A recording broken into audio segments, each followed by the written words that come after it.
Hey guys, welcome to Unnatisheel. आप सुन रहे हैं अनूप सर को। अब देख रहे हैं उन्नतिशील। आज हम लोग करेंगे मुगल शासन व्यवस्था की पूरी कहानी इस वीडियो में। अगर उससे पहले हम बता दें, अगर हमारे चैनल पे नए हैं तो जल्दी से सब्सक्राइब कर लीजिए, साथ ही साथ बेल आइकन दबा दीजिए। अगर आप चाहते हैं अपनी नॉलेज को इम्प्रूव करना तो हमारे साथ जुड़ जाइए टेलीग्राम चैनल पे। लिंक मिल जाएगा आपको डिस्क्रिप्शन बॉक्स में। मुगल शासन व्यवस्था। मुगल शासन व्यवस्था को जानने समझने का मुख्य स्रोत है विदेशी यात्रियों का वृत्तांत, ऐतिहासिक ग्रंथ जैसे तुजके बाबरी, हुमायूंनामा, आईन अकबरी, अकबरनामा, तुजके जहांगीरी, तबकाते अकबरी, बहादुर शाहनामा इत्यादि पुस्तकें। मुगल काल में शासन करने की प्रशासनिक इकाई इस प्रकार है: सूबा या प्रांत, सरकार, परगना, जिला या दस्तूर, उसके नीचे ग्राम। यानी कह सकते हैं मुगल शासन में शासन करने की सबसे छोटी इकाई ग्राम थी और सबसे बड़ी इकाई सूबा या प्रांत थी। शाहजहां अपने शासनकाल में सरकार तथा परगना के बीच नई प्रशासनिक इकाई का गठन किया था जिसे चकला कहा जाता था। मुगल के मंत्रिपरिषद को विजारत कहा जाता था और बाबर के शासनकाल में वजीर का पद बहुत महत्वपूर्ण था। इस काल में मुगल सेनापति को मीर बख्शी कहा जाता था। मीर बख्शी द्वारा सरखत नामक पत्र पर हस्ताक्षर करने के बाद ही अन्य सैनिकों का वेतन और भत्ता मिलता था। शाहजहां ने अपने शासनकाल में आना सिक्के का चलाया था। इस काल में सोने का सुप्रसिद्ध सिक्का इलाही तथा सोने की सबसे बड़े सिक्के का नाम ससब था। मुगल काल में अर्थव्यवस्था का प्रमुख आधार चांदी का सिक्का था। इस काल में न्याय विभाग के प्रमुख अधिकारी को काजी कहा जाता था एवं दान विभाग के प्रमुख अधिकारी को रुद्र उस सुदूर कहा जाता था। इस काल में ग्राम को मादवा या दीह कहा जाता था और इसके अंतर्गत छोटी छोटी बस्तियों को नागला कहा जाता था। मुगल काल में राजकीय भाषा फारसी थी।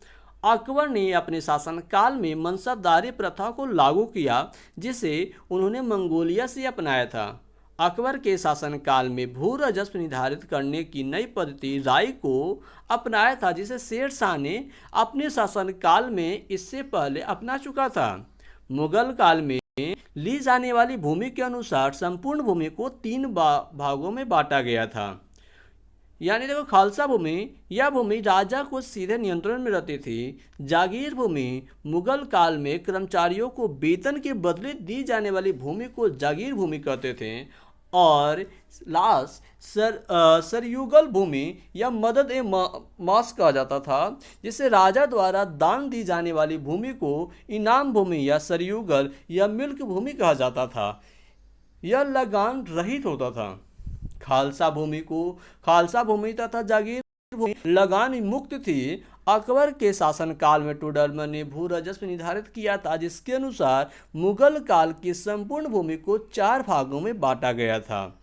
पहला, पोजल भूमि। इस भूमि पर निर्धारित खेती होती थी। परती भूमि, इस भूमि पर 1 या 2 वर्षों के अंतराल में खेती होती थी। चाचर या छछर भूमि कहीं कहीं लिखता है, इस भूमि पर 3 या 4 वर्ष के अंतराल में खेती होती थी। और चौथा है बंजर भूमि। इस भूमि पर खेती नहीं होती थी और यह लगान मुक्त खेत था। नोट याद रखिएगा, पोजल, परती और चाचर भूमि लगान युक्त भूमि थी और बंजर भूमि लगान मुक्त भूमि थी। मुगल काल में मनसबदारी प्रथा का प्रचलन थी जिसके तहत मुगल शासक अपने सैनिकों को उसके क्रियाकलाप के अनुसार मनसब देते थे। मुगल काल में 10 से लेकर 500 मनसब प्राप्त करने वाले सैनिकों को मनसबदार कहा जाता था और 500 से 2500 मनसब प्राप्त करने वाले सैनिकों को उमरा कहा जाता था तथा 2500 से अधिक मनसब प्राप्त करने वाले सैनिकों को अमीर ए आजम कहा जाता था। यानी हम कह सकते हैं मनसब, सबसे छोटी मनसब 10 थी। आगे, मुगल काल में 3 प्रकार के किसान हुआ करते थे जो इस प्रकार हैं। पहला, खुद काश्त। वे वैसे किसान थे जो अपने गांव की भूमि पर खेती करते थे। दूसरा है पाही काश्त। वे ऐसे किसान होते थे जो दूसरे के गांव जाकर खेती करते थे। और तीसरा है मुजारियन। वे ऐसे किसान होते थे जिनके पास कम जमीन होती थी और वे सामान्यतः खुद काश्त जमीन से खेती लेकर किया करते थे। मुगल काल में भू राजस्व की जब्ती प्रणाली 1570-71 में लागू हुई थी। इस प्रणाली को अकबर ने लागू किया था। औरंगजेब अपने शासनकाल में भू राजस्व की वसूली के लिए नस्ल प्रणाली का विकास किया था, जिसके तहत कुल उपज का आधा भाग शासक का होता था। इस काल में सूबेदार का कार्य प्रांतों में शांति स्थापित करना था और ये प्रांतों के कार्यकारी के प्रधान होते थे। इस काल में दीवान का पद महत्वपूर्ण था और ये वित्त विभाग के प्रधान होते थे।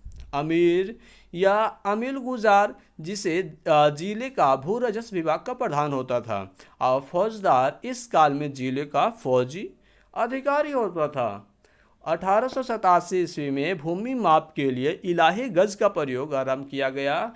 इस गज में 41 अंगुल या 33 इंच के बराबर होता था। मुगल काल के प्रमुख अंग घुड़सवारी सेना थी, यानी मुगल काल के प्रमुख सेना घुड़सवार सेना थी और मुगल सेना का वास्तविक संगठन अकबर ने किया था। अकबर को हाथी का बड़ा शौक था और अपनी सेना का प्रयोग में विशेष हाथियों का प्रयोग करता था, जिसे वह खास कहकर पुकारता था। ये थी मुगल शासन व्यवस्था की पूरी कहानियाँ। अगर बताइएगा मैं आपको वीडियो कैसे लगे। अगर वीडियो अच्छे लगे तो जल्दी से लाइक करिए, शेयर करिए, कमेंट करिए और हमें बताइए कि आपको वीडियो किस तरह कौन से पार्ट अच्छे लगे। तब तक सुनते रहिए अनूप सर को, देखते रहिए 29 धन्यवाद।